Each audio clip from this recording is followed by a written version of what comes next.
Magandang araw po, welcome po sa aking channel of 9TV. Patalasasan po, meron po ba kayong mga properties na napapabayaan or non-performing assets? Plan nyo yung ibenta pero wala kayong oras sa pagbibenta nito. Kung ito'y pagkakatiwala nyo po sa amin, tawag lang po kayo sa aking numero, usap po tayo, gawan ko po ng video for free. Yes, libre po, wala po kayong babayaran. Tutulungan pa namin kayong mabenta ang inyong property. Kami na po bahala sa marketing, sa boosting or paid ads. Even sa tripping, hindi na po kayo mapapagod sa pag-entertain ng mga buyers. Kami na po bahala sa lahat. Tawag lang po kayo. Nandito po tayo ngayon sa Silang, Cavite kung saan meron po tayong bagong video presentation. Isang commercial property na may lot area na 3,000 square meters. Ito po'y titulado, buhay po ang may-ari kaya wala po kayong magiging problema sa documentation o sa transfer ng title.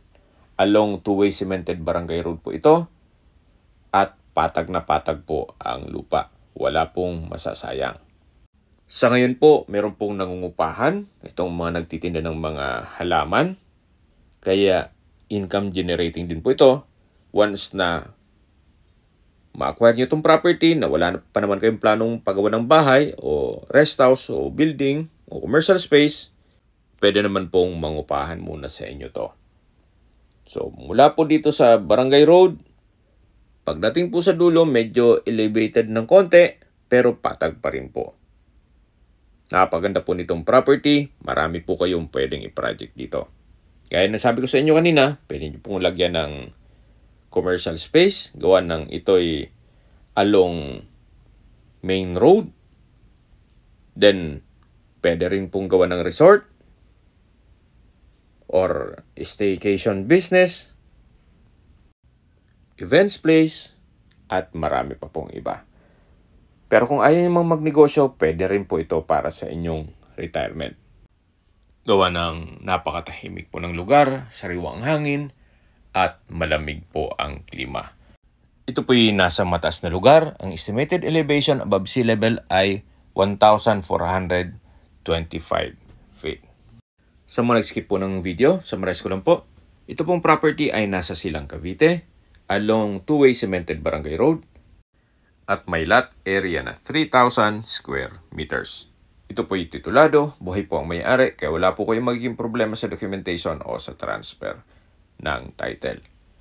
Nandito na po tayo sa gitnang parte ng lupa kung saan matatanong natin yung medyo elevated ng konti.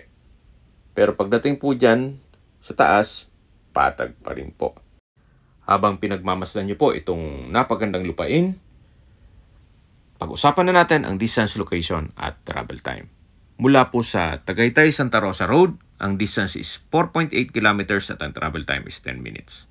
Mula naman po sa Tagaytay Flower Market, ang distance is 6.4 kilometers at ang travel time is 15 minutes. Mula naman po sa Picnic Grove, ang distance is 6.9 kilometers at ang travel time is 17 minutes. Mula naman po sa Tagaytay Rotonda, ang distance is 7.7 kilometers at ang travel time is 19 minutes. Sa Tagaytay Rotonda po ay kumpleto na rin gaya ng malls, hotels, restaurants, banks, schools, church at hospital. Yan po yung lagi kong binabanggit sa aking video na dapat nyo i-consider sa paghanap ng property, yung meron pong malapit na hospital. Hindi ko naman po sinasabing sakitin kayo, yan naman po ay for emergency purpose lang naman. At mula naman po sa Calac Silang East Interchange, ang distance is 7.2 kilometers at ang travel time is 19 minutes. Ang Calac po ay connecting SLEX or South Luzon Expressway, Skyway all the way to North Luzon Expressway at ibang parte ng Metro Manila. Kaya mapapabilis na po ang biyahe mula Manila papunta dito sa property. Mula naman po sa Manila o sa airport, ang distance is 51.5 kilometers at ang travel time is 1 hour and 18 minutes. Nandito na po tayo sa elevated part nitong property kung saan matatanong natin yung Barangay Road. Napakaganda po ng property. Dito po sa area to, pwede po kayong maglagay ng rest house. Then sa unahan, ay pwede pong lagyan ng commercial space. Okay, sa presyo na po tayo. Binebenta po ito ni owner sa halagang 7,000 pesos per square meter. Kung may mga katanungan po kayo, tawag lang po kayo sa aking numero. Sa mga kababayan naman natin nasa ibang bansa, meron po akong Telegram. Sa mga iPhone user man, may message. Meron din pong Imo, Skype, Viber at WhatsApp. Same number lang po, 0917-316-3399. Sa mga nagtatanong naman po ng aming Facebook, meron po aming Facebook page na Nov9TV at Facebook Reels Video. Meron din pong TikTok at Instagram. Meron din po kami ibang YouTube channel na The Nov9TV Channel at Nov9TV Listings. Sana po na ibigan yung aming video presentation. Paki-like and subscribe na lang po sa aking channel para ma-update din po kayo sa aking future listings. Kung sakali po hanap nyo yung mas malaking sukat na lupa, meron din po kami ibang listings na pwede nyong pagpilian. Huwag po kayong mag-atubiling tumawag sa amin, then let us know your budget para malaman namin kung anong property pwede namin i-alok sa inyo. Sa lahat pong viewers, subscriber at nagtiwala po sa amin, salamat po sa suporta. Ingat po kayo lagi at inyong pamilya.